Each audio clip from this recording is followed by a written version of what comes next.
Gracias, Rab. Gracias, Darío, por invitarme nuevamente y ser parte de este foro, al cual asisto con tanto placer y tanto orgullo. La charla de hoy va a ser sobre un tema que en este momento está tomando notoriedad pública, que es la idea de lo que ya por el mes de septiembre del año pasado nosotros habíamos llamado la dolarización endógena. Así es que voy a tratar de hacer la versión más intuitiva posible.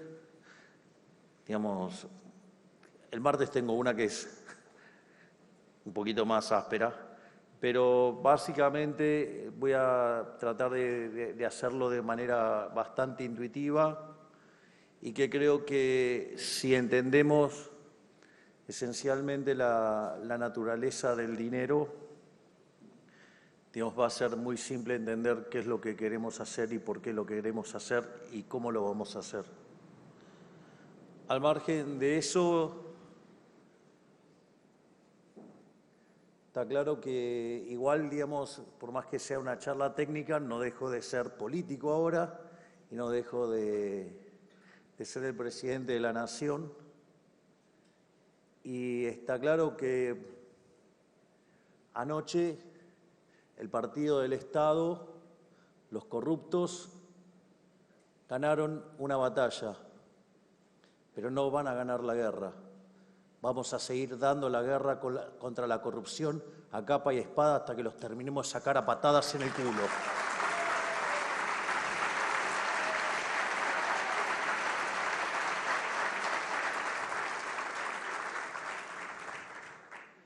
Al mismo tiempo, es repugnante las operaciones mediáticas, por ejemplo, la que ha emprendido ese infame grupo Clarín, para variar ensuciando, calumniando. Pero bueno, si ustedes miran mi portada de Twitter van a ver, digamos, por qué hay tanto odio. Pero bueno, se quieren quedar con un negocio de prepo, se quieren quedar con Telefónica de prepo, y como eso va en contra de los lineamientos de defensa de la competencia, nos quieren someter a carpetazos, a mentiras, a calumnias e injurias todo el tiempo. Pero a diferencia de los corruptos que han estado antes, yo no voy a ceder. Así es que sí voy a seguir dando batalla. Y la realidad es que no estaban los votos, fue toda una operación mediática teñida de amarillo. No estaban los votos, por eso el jefe de la bancada de senadores de la Libertad Avanza pidió que antes se firmara un compromiso para que cuando tuviéramos las 37 firmas ir al recinto y estar seguros de que podíamos pasar el proyecto, porque necesitábamos una mayoría calificada que era 37 votos. Es más, están los recortes en La Nación, que gentes de Juntos por el Cambio se negó a hacer esa firma. Y al mismo tiempo que se negó a eso, movían mediáticamente la idea de que no queríamos bajar a recinto, entonces se terminó bajando a recinto y pasó lo que pasó. No me sorprende, digamos, que hagan ese tipo de cosas. Yo lo había alertado del día martes en una nota en Neura con Malena de los Ríos. Y no me sorprende por varias cosas. Porque los que cubrieron a Cristina Fernández de Kirchner fueron los mismos amarillos que, vía Pichetto, cubriéndole los fueros, después le dieron el cargo de vicepresidente en la fórmula que compitió contra Golperto Fernández. No solo eso, sino que llevan 17 años en la ciudad y nunca la sacaron. Y en los 4 años de gobierno que tuvieron, tampoco la sacaron. Y entonces ahora el que no la quiere sacar soy yo. No, no. Quien no lo quiere sacar es el Partido del Estado. Y la verdad que me decepciona profundamente lo de la diputada Los Penato mintiendo abiertamente, porque de los periodistas ya lo sabía que mentían. Y mintiendo además con que había habido ATNs y distintas cosas, que están los datos disponibles y que prueban la mentira. Si queremos terminar con los corruptos, una de las cosas con las que tenemos que terminar es con la mentira, porque la mentira también es una forma de estafa. Así es que era para que quedara claro, porque además ese proyecto que estaba, primero que nunca había pasado por diputados, pasó cuando yo moví cielo y tierra con un proyecto para que pasara. Lo llevamos al Senado, pero nos hicieron una zancadilla, no hay problema. Lo vamos a reintentar, no voy a ceder 1 milímetro.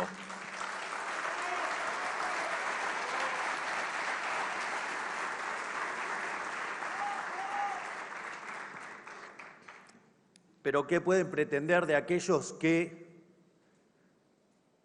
se dicen estar a favor de la libertad y dicen que no hay que recortar el gasto público en la ciudad cuando cuadriplicaron el tamaño del Estado? La pregunta es, ¿cuántas elecciones le prometieron que iban a bajar impuestos? Porque no van a poder bajar impuestos si no bajan el gasto, aviso. O sea, para que vean cómo los están mintiendo. O cómo le mienten, digamos, cuando tienen un candidato que habla del ingreso mínimo universal, o sea, una medida típicamente socialista. O cuando tienen una candidata que dice que va a dar créditos subsidiados, es decir, contra toda lógica de mercado.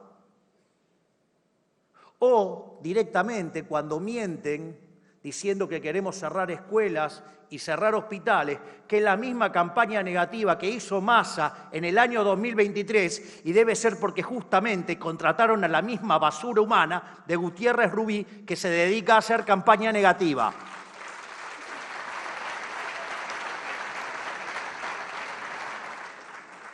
Parece que, digamos, si queremos hacer el cambio, necesitamos entonces sacarnos de encima al Partido del Estado. Pero parece que le gusta defender el Estado porque les gusta defender kioscos.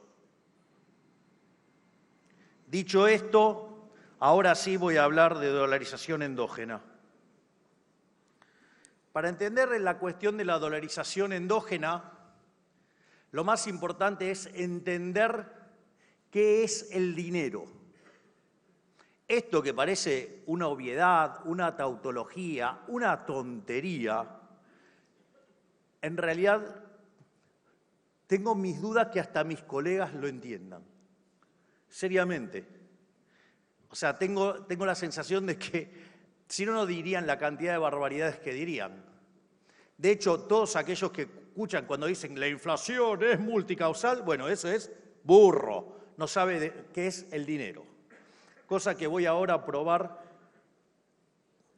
digamos, la naturaleza del dinero, la naturaleza monetaria de la inflación, y de ahí voy a, después, cuando entendamos cómo funciona, voy a ir a la parte monetaria y voy a explicar justamente cómo es el problema de la dolarización endógena. El primer punto es, la base de inicio es la economía de trueque, es decir, hay que empezar a pensar una economía sin dinero, es decir, para entender por qué aparece el dinero. Si ustedes tuvieran una economía de trueque van a tener 2 problemas. El primer problema es lo que se llama la doble coincidencia. Ustedes van a necesitar encontrar otra persona que quiera lo que ustedes venden y ustedes lo que quiere la otra persona. Eso es un problema enorme. En una comunidad chiquita no tanto, pero en una comunidad grande, Dios, se vuelve una tarea ciclópea. Por lo tanto, si pasa eso, se pierden muchas transacciones. Si se pierden transacciones, la calidad de vida de la comunidad cae estrepitosamente. Ahora, supongamos que tienen tanta suerte que se encuentran con un contexto en el cual encuentran la persona. Y ahí aparece otro problema, que es lo que se llama el problema de la indivisibilidad. Es decir, puede ser que un panadero quiera una conferencia mía y yo quiero comer pan. Pero el problema es que de repente una conferencia mía, digamos, o sea, tanto kilo de pan no... Digo, mi expectativa post esto es que sea muchísima. Entonces, digamos, se imaginarán que ni siendo mandril podría quedarme con tanto pan. Bien, entonces ahí aparece lo que es el problema de los dos problemas bajo los cuales uno tiene que empezar. A ver, digamos, la gente no se puso a llorar porque había estos dos problemas. ¿Qué es lo que hizo la gente? Y le buscó la vuelta. Y esto es importante porque ¿cómo es que le buscó la vuelta? ¿Cómo se arregló de esto? Entonces apareció algo que se llama los bienes de intercambio indirecto. Es decir, ¿qué es lo que veía la gente? Que había bienes que tenían muchos intercambios, que se hacían muchos intercambios. Entonces, en realidad, empezaron a comprar esos bienes no porque los querían naturalmente, sino que lo usaban para comprar otros bienes. Y esos bienes que se usaban de intercambio indirecto era lo que después se termina transformando en dinero. Es decir, aparecieron en ese contexto el dinero mercancía. Entonces, por ejemplo, ¿cuál fue el primer dinero que usó el ser humano? Cuando todavía era nómade. El primer dinero que usó era el ganado. Básicamente, ¿por qué? Y porque viajaban con el ganado, caminaban con el ganado, se movían con el ganado. ¿Y el ganado para qué le servía? Para comer. Entonces, hacían intercambios en términos de ganado. Ahora, cuando el hombre se volvió sedentario, encontraron otras formas de alimentarse también. Entonces, por ejemplo, un alimento que se usaba mucho era el pan. O sea, y el pan ustedes lo hacen con trigo. Entonces, el trigo se convirtió, por ejemplo, en una moneda. A ver, después, por ejemplo, digamos, el término salario, ¿de dónde creen que vienen? Justamente porque se pagaba en sal. Esto es interesante. Digo, la primera cuestión es, ¿alguna vez probaron la comida sin sal? Es un poco complicada, o sea, por eso era un bien bastante valioso. Y a los especieros era un tipo que les iba bien. Y lo otro es, ¿saben por qué dicen que cuando se cae la sal es mala suerte? Porque, ¿qué pasa? Ustedes iban y hacían una transacción y llevaban un saco de sal. ¿Y qué pasa? Si ustedes manipulaban el saco de sal, ¿qué era lo que podía pasar? Que se cayera sal al piso, consecuentemente estaban perdiendo plata. Era mala suerte, claramente. Entonces, digo, ¿cómo es la costumbre? Entonces ustedes iban, hacían la transacción y ponían el saco en la pesa. Y después la otra persona se lo llevaba. También se usó el tabaco, se fue usando distintos tipos de bienes. De hecho, en la hiperinflación alemana se usaron clavos, y hay una anécdota que dice, por ejemplo, Milton Friedman, que es muy divertido, que dice, y también se llegó a usar el coñac, que es la definición más líquida de dinero que él haya conocido. También, si ustedes se fijan, acá hay, digamos, estamos variados en las edades, pero los que tienen más o menos mi edad, más de 50, habrán visto películas de cárceles. ¿Y el dinero que se usaba en la cárcel cuál eran? Los cigarrillos. Ahora, fíjense que ese tipo de dinero cumple con 2 de las 3 funciones que tiene el dinero. Puede ser unidad de cuenta, claramente. Ustedes podían poner los precios en cigarrillos o en sal, digamos, o en tabaco, o digamos en lo que quieran. y también, o sea, era la unidad de cuenta y era medio de pago generalizado. Ahora, ¿cuál era el problema con ese tipo de dinero? Que no era qué cosa. Reserva de valor. Es decir, es más, si ustedes se fijan, reserva de valor, esto es interesante. ¿Ustedes podrían tener como reserva de valor el helado? No. ¿Por qué no podrían tener reserva de valor el helado? Porque se derrite. ¿Qué quiere decir que se derrite? Que la tasa de interés entonces que tiene, ¿cómo es? Negativa. Les paso un detalle, todo lo que tienen los dólares en el colchón también tienen tasa de interés negativa porque digo, van perdiendo con la inflación del dólar. No, se les paso un dato solo para que lo tengan incorporado para cuando yo les hable de meter los dólares adentro del sistema. Entonces, digo, el problema de todos esos bienes era que con el paso del tiempo se degradaba, consecuentemente no eran reserva de valor. Entonces, ¿cómo arregló el ser humano el problema de que fuera reserva de valor? Y entonces fueron a algo que no se degradara. Y entonces, ¿qué aparecieron? Los metales. Entonces apareció el oro, apareció la plata y apareció el bronce. El oro para las transacciones grandes, la plata para transacciones chicas y también el bronce para transacciones chicas. Ahora, eso les permite también que resolver ahora pueden ser unidad de cuenta, medio de pago generalizado y además también ahora puede ser reserva de valor. Ahora voy a ir a algo que me divierte particularmente y con un héroe, un anarcocapitalista de pura cepa, que era el Zorro. Digo, el Zorro era un anarcocapitalista, aunque le duela a Carmelián, que no entiende nada, era un anarcocapitalista. Porque, digo, vivía en un lugar en Los Ángeles, si no me equivoco, y vivían ¿de qué? Del comercio. Entonces venían personas de otros lugares y traían dos cosas, bienes para intercambiar y traían también dinero para comprar cosas, que era oro. Entonces, ¿qué es lo que pasa? Cuando venía alguien de afuera en una carreta, traía un cartel en la cara que decía, en la frente que decía, tengo oro, tengo oro, tengo oro, venía a robarme, venía a robarme. Entonces, una de las cosas que hacía el Zorro era ¿qué?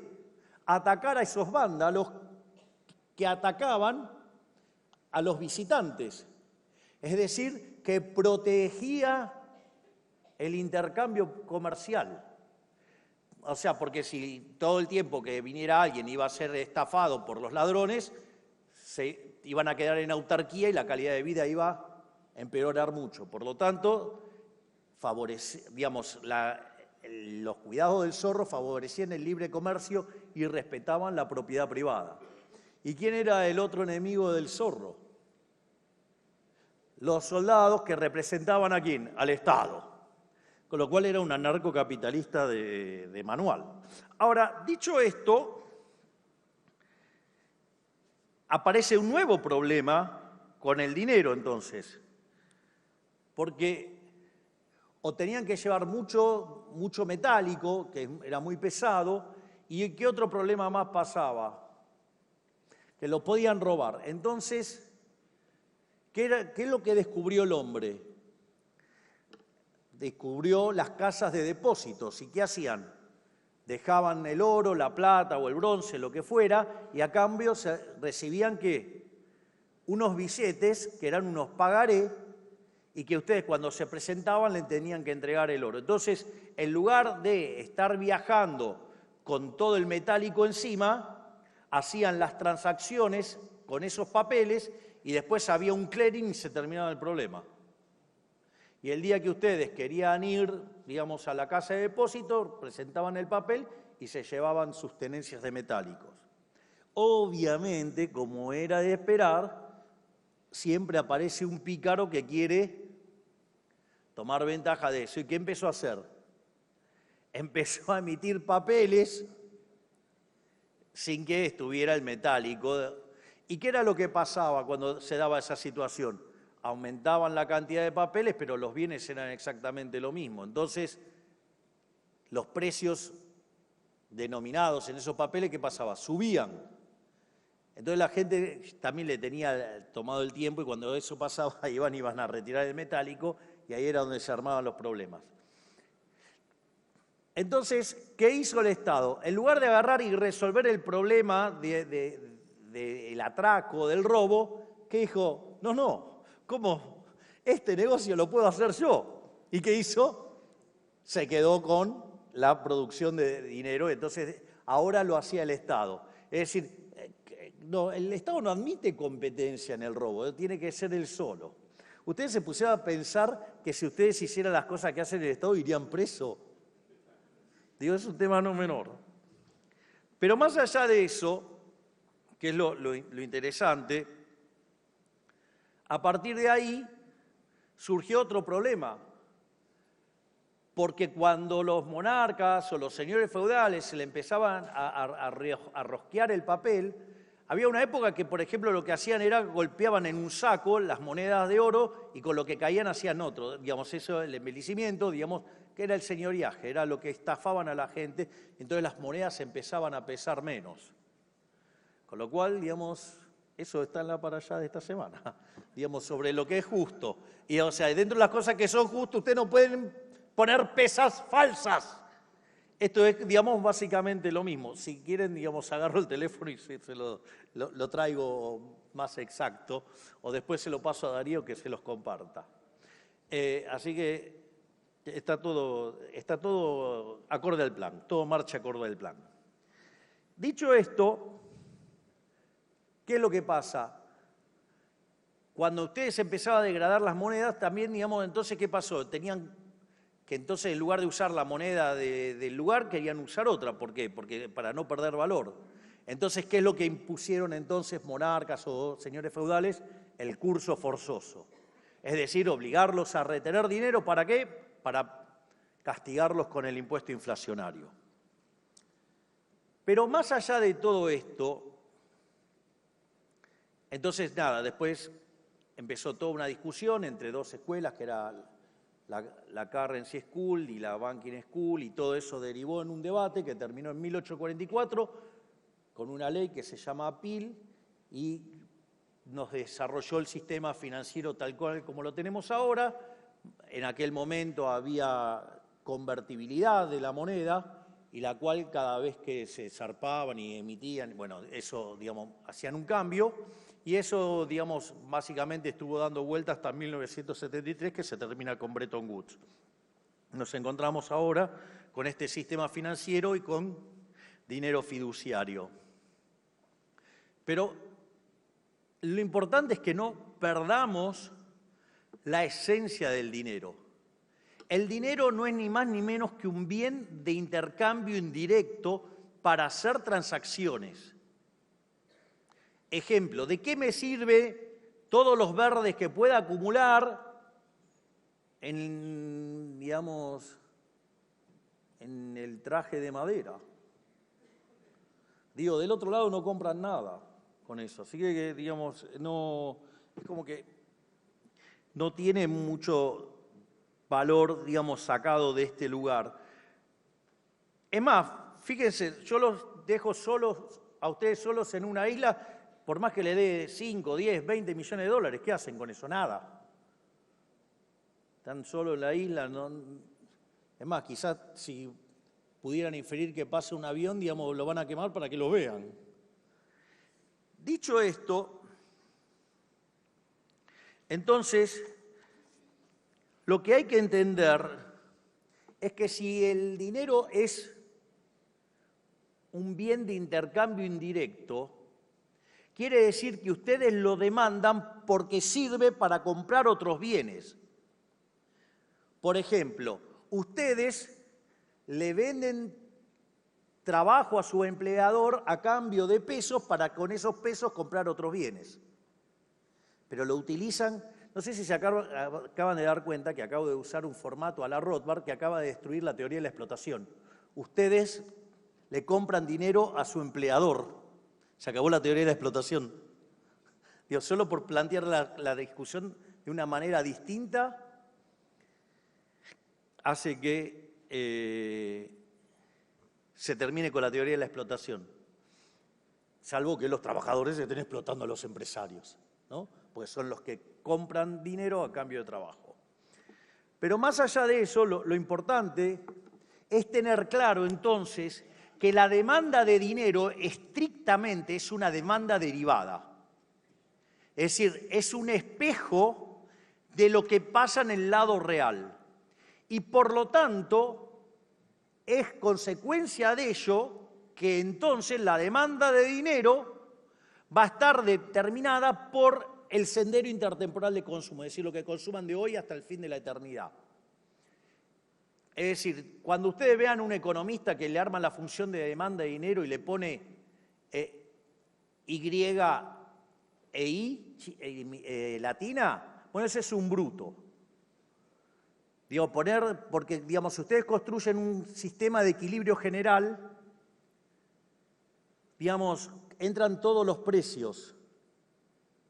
Y ahora voy a explicar la diferencia. Entonces, la determinación del ingreso queda determinado por los precios y las cantidades. No necesitan poner los ingresos. Eso es una burrada que arrastran los economistas desde Keynes, que solamente tomó un curso de economía con Marshall y solo, digamos, hizo una transpolación inválida de un caso de equilibrio parcial a equilibrio general. Y la otra burrada es meter la tasa de interés ahí, porque en realidad la tasa de interés no se determina en el mercado de dinero. La tasa de interés existe aun cuando no exista dinero. La tasa de interés existe porque existe el tiempo, porque significa cómo yo voy a estar pasando consumo del presente al futuro y viceversa. Por lo tanto, las funciones de consumo quedan determinadas por todos los precios, los bienes presentes, futuros y así en adelante. Y la realidad es que si ustedes toman un sistema de equilibrio general en serio, digo, hacen esto de manera seria, no de manera berreta. Es decir, en lugar de agarrar los libros de la corriente keynesiana, leen libros derivados de Arrow, de Bre, Hahn, Mackenzie, o si quieren ir antes, Wald, y si quieren antes, Balrà. Ustedes van a tener que las funciones de demanda van a depender de todos los precios. Pero en el fondo, digamos, ¿cuáles son los parámetros profundos de lo que dependen esas funciones? Tanto las de demanda como las de oferta y las de, por ende, exceso de demanda. Van a depender de los parámetros profundos que son las preferencias, lo cual está dado, la tecnología, que salvo que hagan algún supuesto sobre el progreso tecnológico, está dada, las dotaciones, que están dadas, y el sistema de propiedad. Por lo tanto, digamos, una vez que ustedes especifican el modelo, digamos, eso es duro como, es una roca, eso es granítico, es algo granítico. Consecuentemente, si ustedes no hacen nada, el sistema tiene un conjunto de funciones que solamente depende de los precios, pero además son graníticas. Por ende, en condiciones normales de presión y temperatura, la demanda de dinero es granítica, salvo que aparezca un ente siniestro llamado Banco Central. ¿Por qué? Porque básicamente reflejan parámetros profundos que no están bajo el control de nadie. Entonces, esa demanda de dinero real tiene que ser igual en equilibrio en el mercado monetario a la oferta real de dinero, es decir, la cantidad de dinero dividido el nivel de precios. Y ahí, ¿a qué llegamos? Llegamos a la naturaleza monetaria de la inflación. ¿Por qué? Porque si la cantidad de dinero está fija, ¿sí?, y la demanda está fija, la oferta monetaria dividido la demanda monetaria le da el nivel de precios. Y si ustedes incrementan la oferta de dinero, los precios suben. Es decir, ahí surge la naturaleza monetaria de la inflación, que la inflación es siempre y en todo lugar un fenómeno monetario generado por un exceso de oferta de dinero, ya sea o porque sube la oferta o porque cae la demanda o porque ocurren las dos cosas a la vez, que deriva en una pérdida de poder adquisitivo del dinero, es decir, que todos los precios expresados en unidades monetarias suben. Y les cuento algo, y el tipo de cambio es uno más de todos esos precios. Nada de esa burrada que el tipo de cambio determina los precios, no. La cantidad de dinero determina los precios y uno de esos precios es el tipo de cambio, que es el precio de la moneda extranjera, digamos, en el caso del dólar, de Estados Unidos. Esto, digamos, son cosas muy importantes para tener en cuenta. En ese contexto, y para no complicarlos, o sea, digamos, hay toda una discusión sobre oferta monetaria que podemos hacer, pero lo que a mí me importa, sobre todo para contarles hoy, es que el nivel de precios en el fondo viene dado por el cociente entre la oferta de dinero y la demanda de dinero. Y que la cantidad de dinero es lo que se llama la escala nominal y conforme yo muevo la cantidad de dinero es como muevo los precios. Eso, si ustedes lo extienden a una economía abierta, ustedes pueden decir, de la misma manera que yo el precio local lo determino por la oferta monetaria local contra la demanda de dinero local, puedo hacer lo mismo para ¿quién? Puedo hacer lo mismo justamente para, por ejemplo, para Estados Unidos. Entonces también va a venir dado por el cociente, el precio en Estados Unidos, por el cociente va a venir dado de la cantidad ofrecida de dinero sobre la cantidad demandada de dinero. ¿Por qué es importante esto? Esto es importante porque si existe un arbitraje que se llama ley del precio único o también, digamos que extendido a una economía abierta, se llama paridad del poder de compra, eso significa que el precio local es igual al precio de la moneda extranjera, o sea, el tipo de cambio, el dólar, por el nivel de precios de Estados Unidos. Entonces, fíjense que el tipo de cambio queda determinado por el precio local dividido el precio de Estados Unidos. Y conforme los precios locales vayan subiendo respecto a los de Estados Unidos, ustedes entonces ahí tendrían motivos para que el tipo de cambio crezca. Ahora bien, si yo considero que la demanda de dinero es un factor K multiplicado por el ingreso nacional, digamos que es una fracción del ingreso, me va a quedar que el tipo de cambio viene determinado por el cociente entre la cantidad de dinero local, lo voy a hacer dividido la oferta monetaria extranjera, por el coeficiente de monetización extranjero sobre el local y por el ingreso extranjero sobre el ingreso local. Es decir, que en la medida que la oferta monetaria, lo voy a hacer ya directamente con el caso de Argentina para que ya empecemos a ver el problema. Si en Estados Unidos la oferta monetaria crece más rápido que lo que crece en Argentina, donde la cantidad de dinero está fija, por ende la variación es cero, eso significa que desde el lado de la oferta monetaria hay presiones a que el tipo de cambio baje. Si además yo recaudo cerca de 1/3 de lo que es la base y además tengo superávit fiscal, yo en lugar de estar inyectando pesos, no solo que estoy manteniendo una cantidad de dinero constante, estoy sacando pesos. Entonces, mientras que en Estados Unidos la cantidad de dinero ofrecida sube, en Argentina queda constante o cae.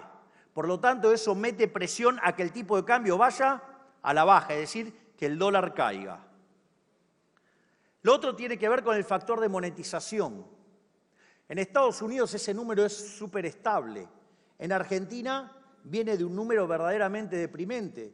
A ver, Argentina durante el primer periodo del régimen kirchnerista tuvo una inflación promedio del 10%, en el segundo 20%, en el tercer periodo del régimen kirchnerista 30%, con Macri casi 50%, con Golperto, digamos, se fueron con más de 200%. La inflación viajaba al 1% diaria. Cuando ustedes toman la mayorista, fue 54 en el mes de diciembre, eso anualizado da 17.000. Es decir, en ese contexto está claro, digamos, que el helado, digamos, estaba en el medio del desierto de Sahara a plena luz del día.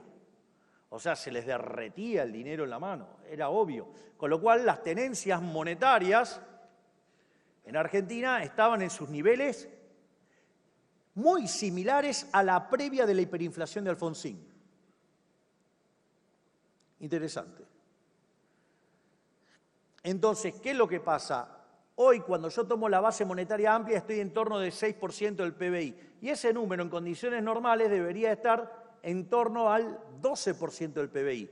Quiere decir que Argentina tiene, como fruto de la estabilización, tiene que tener un salto en el nivel de monetización de la economía. Eso genera una potencial demanda de pesos relativa a la que podría haber en Estados Unidos respecto al dólar. Consecuentemente, eso hace también que caiga el tipo de cambio. Y como si todo esto fuera poco, Argentina, ¿se acuerdan que había una discusión que, bueno, decían, no, si hacen este ajuste, van a meter a la economía en una gran depresión, decían los keynesianos. Se deben estar... Bueno, no importa. Tienen que reconocer que me estoy conteniendo.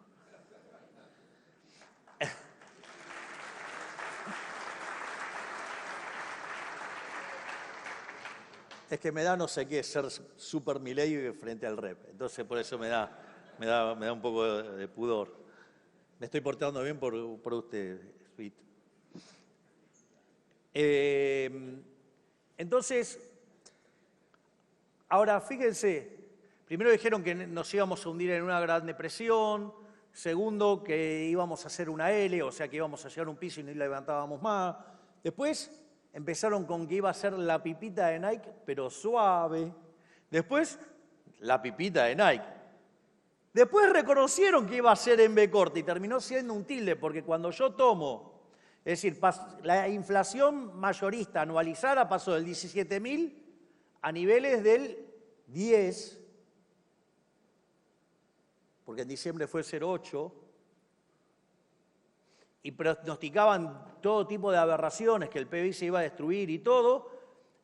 El EMAE desestacionalizado de diciembre terminó 6% arriba del de diciembre de 23.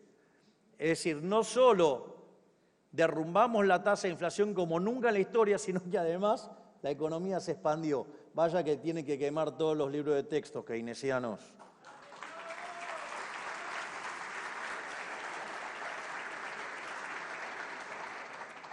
Es más, no solo eso, el último dato de actividad dio 5,7. Si ustedes tomaran el desestacionalizado de 0,8, esos 10 anualizado, pero si quieren tomarlos por trimestre, el primer trimestre del año se estaría expandiendo al 6 la economía, en el segundo trimestre lo estaría haciendo al 8. Es decir, que la economía viene creciendo fuerte. Es decir, ya saben la metáfora y las burbujitas están por todos lados. ¿Ok? Venimos creciendo como pedo de buzo. Y eso también genera aumento de la demanda de dinero. Y eso lo que hace es que haya presión a la baja en el tipo de cambio. Entonces, ¿cuál es el problema que tenemos ahora? Es decir, tenemos problemas asociados a que estamos creciendo mucho y la economía está muy poco monetizada. La única forma que tiene de monetizar esta economía es forzando, ¿sí? Entonces, por estos aumentos de la demanda de dinero, que el tipo de cambio se vaya al piso de la banda. Y el problema es que, digamos, no alcanza con el piso de la banda. Y si emito, pasa algo que a mí no me gusta, que es generar inflación. Entonces, digamos, no quiero. Entonces, mientras que todavía haya money overhang remanente, no vamos a tener un problema de estrangulamiento monetario. Pero en algún momento el money overhang se va a acabar, el tipo de cambio se va a ir al piso de la banda y al ritmo al cual podemos monetizar, y que no sabemos si lo vamos a hacer bien, puede que no sea lo suficientemente rápido y genere una alta tasa de interés y termine desacelerando el nivel de actividad económica y termine siendo un lastre para el crecimiento económico porque requiere de deflación. Y como la economía todavía no está diseñada para tener contratos en términos reales, para que sean neutrales a que el poder adquisitivo del dinero se fortalezca tanto, es que entonces dijimos, bueno, que la economía la moneticen los mismos argentinos. Entonces, cuando ustedes necesitan hacer transacciones, sacan sus propios dólares y los vuelcan en el sistema. Y eso tiene dos características. No fuerza a que el tipo de cambio baje y por ende tener que inducir a toda la economía a una deflación, con lo traumático que puede ser eso, sino que además quien decide la cantidad de dinero dentro de la economía es quien lo tiene que decidir, que es el individuo. ¿O acaso la cantidad de dinero estuvo determinado por alguien distinto? Si cuando estuvimos viendo, por eso usé toda una parte de la presentación en hablar justamente de los orígenes del dinero, porque la cantidad de dinero dentro de la cantidad real de dinero dentro de la economía la determinan los individuos. Por lo tanto, los que tienen que monetizar la economía sin que esto signifique un riesgo en volatilidad en el precio de la unidad de cuenta, ya sea en los pesos y ya sea en los dólares, es con los individuos monetizando. Y entonces la pregunta es, ¿y cómo lo van a hacer? La realidad es que hoy está permitido en Argentina hacer transacciones en dólares. Porque nosotros este problema lo empezamos a ver allá por agosto del año 2024. Por eso fuimos al Banco Central, al Fondo Monetario, buscamos la recapitalización del fondo. ¿Se acuerdan todo lo que decían los econochanta? Que no íbamos a conseguir nada y todo. El paquete total terminó siendo de 49.000 millones de dólares. Qué bien los econochantas.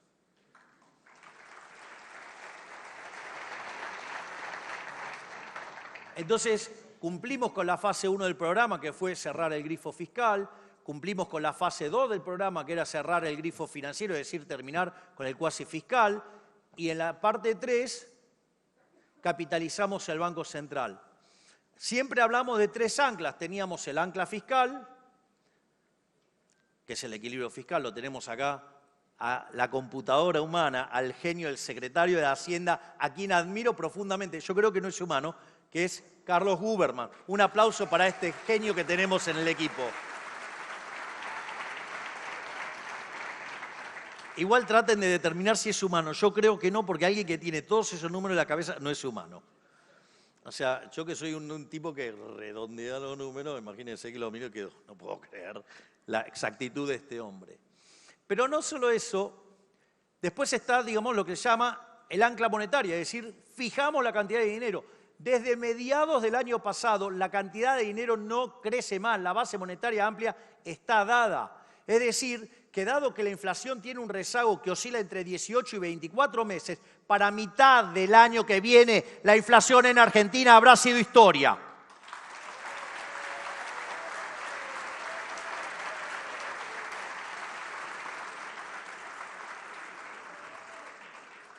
Y el tercer ancla era un sendero del tipo de cambio. Teníamos un crawling peg y eso era... Ahora sucede que, y eso funcionaba y era porque básicamente teníamos que recomponer el balance del Banco Central. Piensen que hicimos un rate-off de cerca de 45.000 millones de dólares en el balance del Banco Central. Piensen que el impresentable del gobierno anterior dejó, por ejemplo, la deuda de Ciras en 45.000 millones de dólares.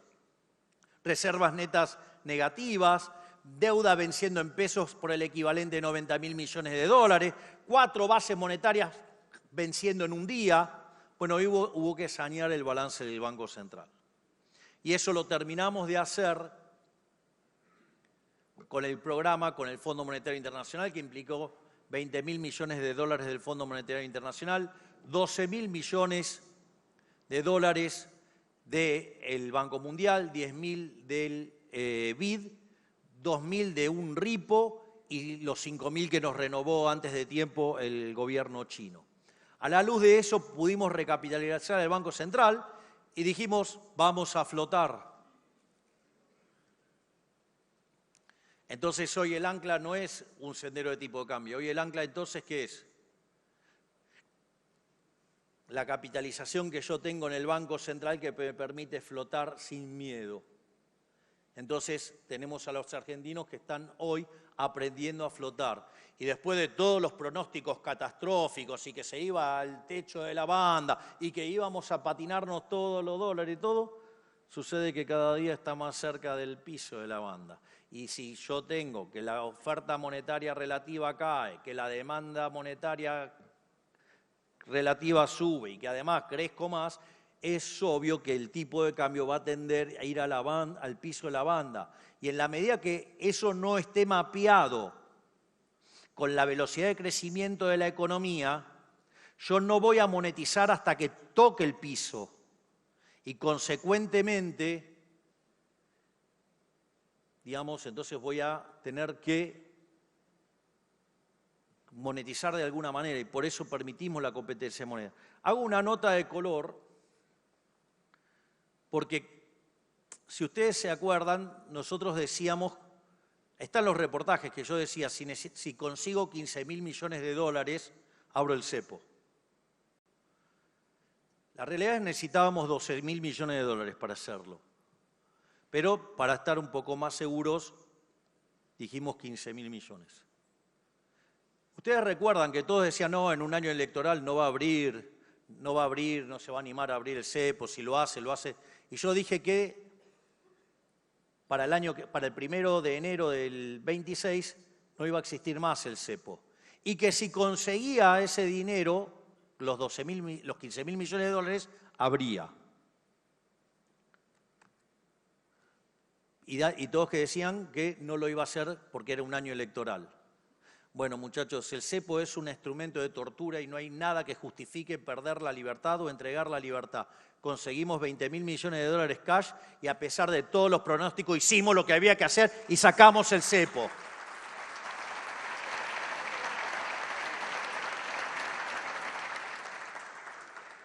Y la idea, entonces, es cómo hacemos para monetizar la economía.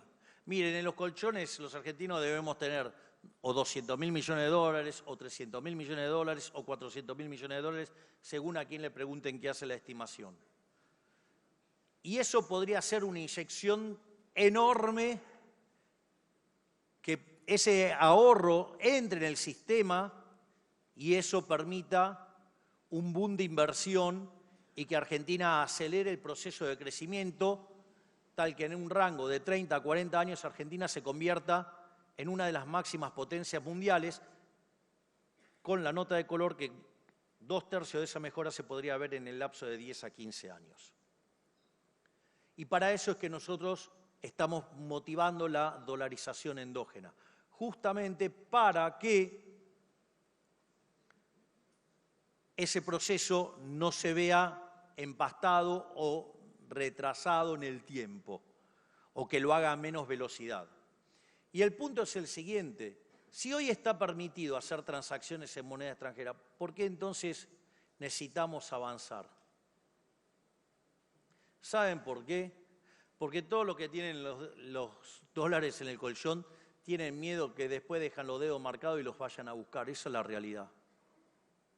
Por lo tanto, nosotros estamos trabajando entre ARCA, Ministerio de Economía y Banco Central, el mecanismo como para que la gente pueda ingresar los dólares adentro del sistema, pueda comprar lo que quieran y que no deje los dedos marcados para que nadie los vaya a perseguir.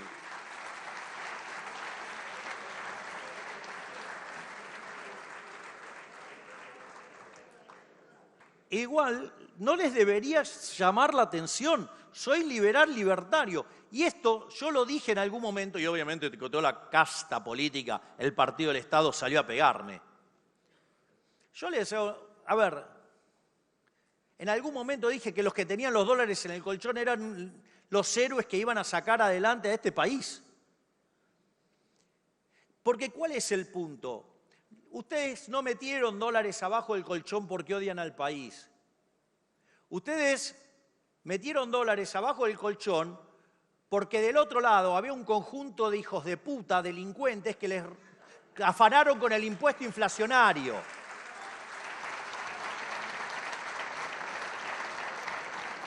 No por nada, desde 1935 a la fecha le quitamos 13 ceros a la moneda. Claramente que le podríamos sacar 3 ceros más. Es decir, podríamos rescalar todo a 1 igual a 1000. Entonces, no es, esos que llevaron los dólares al colchón no son delincuentes, son personas que se escaparon de los delincuentes legales que son los políticos. Y ladrón que roba a todo ladrón tiene 1000 años de perdón.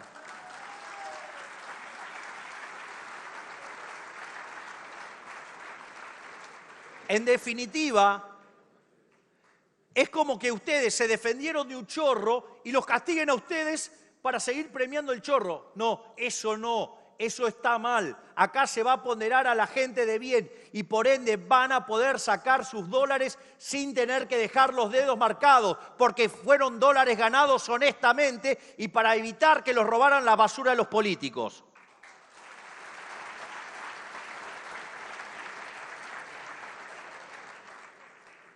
La única aclaración que quiero hacer y que quede bien claro es que